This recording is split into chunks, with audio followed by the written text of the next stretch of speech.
ছাত্রলীগের নেতা সাদ্দামের ঘটনা সবাই জানেন। সাদ্দামকে প্যারোলের মুক্তির সুবিধা দেয়া হয়নি। সাদ্দাম কোনো দণ্ডিত আসামি না। যেসব মামলায় সাদ্দাম এতদিন জেলে আছে সেটা আইন বহির্ভূত, নীতি নৈতিকতা বহির্ভূত।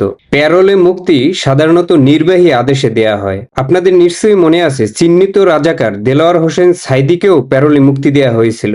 সন্তান এবং বউ মারা যাওয়ার পরেও প্যারোলে মুক্তি দেওয়ার মতো লোক এখন হয়তো নির্বাহী বিভাগে আর নেই। এটা আমরা জানি, কিন্তু তারা জানে না সময় একদিন সবকিছু ফিরিয়ে দিবেই। প্রত্যেকটা ছাত্রলীগ, যুবলীগ, আওয়ামী লীগের কর্মীরা এখন মানবেতর জীবনযাপন করতেছে, সেটা জেলে হোক বা জেলের বাইরে। জেলে থাকলেই বরং কিছুটা নিরাপদ, জেলের বাইরে থাকলে প্রতিনিয়ত মৃত্যুর আতঙ্ক নিয়ে ঘুরে বেড়াতে হয়। আওয়ামী লীগের শুধু কর্মী নয়, সমর্থন করার অপরাধে হাজার হাজার মানুষের চাকরি চলে গেছে। নিজ এলাকার ব্যবসা বাণিজ্য ছেড়ে অন্য এলাকায় পালিয়ে বেড়াচ্ছে। আওয়ামী লীগের আমলে কোনো শিবির কর্মী বা ছাত্রদল বা বিএনপির লোকদের পালিয়ে বেড়াতে হয়েছে? ব্যবসা বাণিজ্য করতে পারেনি নিজের এলাকায়, এমন কোন নজির আছে? নিজ এলাকায় থাকতে কাউকে চাঁদা দিতে হয়েছে? হ্যাঁ, মামলা হয়েছে অনেক, সেই সাথে তো জ্বালাও পোড়াও তো হয়েছে। মামলা তো এমনি এমনি হয়নি। এখন কোনো কারণ ছাড়াই শুধুমাত্র আওয়ামী লীগ করার অপরাধে জেল খাটতে হচ্ছে। বাসা থেকে মব করে ধরে নিয়ে পুলিশের হাতে তুলে দেওয়া হচ্ছে।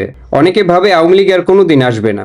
আমি মনে করি আওয়ামী লীগ না আসলেই বরং আপনাদের জন্য ভালো। প্রতিদিন অপকর্ম করার পরে একটু সময় করে প্রভুর কাছে ফরিয়াদ করেন যেন আওয়ামী লীগ কোনোদিন ফিরে না আসে।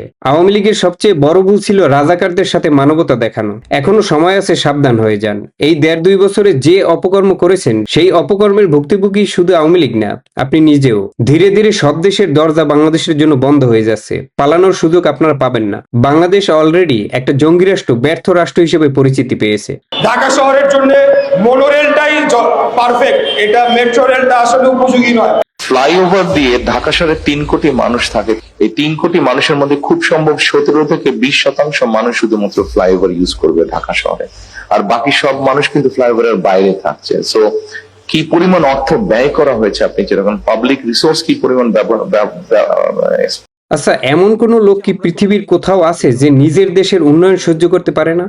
বর্তমানের জুলাই জাদুঘর ভবিষ্যতেও থাকবে, এবং সাথে এইসব লোকদের ছবি টানিয়ে রাখা হবে যেন সারা পৃথিবীবাসী এমন অদ্ভুত প্রাণী দেখতে পারে। এদের নিজেদের দলের বা নিজের কোনো গুণাগুণ নাই, তাই সারাদিন অন্যের দোষ ছাড়া আর কি বা বলার আছে। মেট্রো রেল, ফ্লাইওভার অপ্রয়োজনীয় প্রজেক্ট, কারণ এটা আওয়ামী লীগ করেছে। এমন প্রজেক্ট তারা বাস্তবায়ন তো দূরের কথা, এটা ওদের কাছে স্বপ্ন, বাস্তব না, তাই মেনে নিতেও পারছে না। দেশের কোনো উন্নয়ন ওরা মেনে নিতে পারে না, শুধুমাত্র নিজের পকেটের উন্নয়ন ছাড়া আর কোনো কিছুই ওরা গ্রহণ করে না।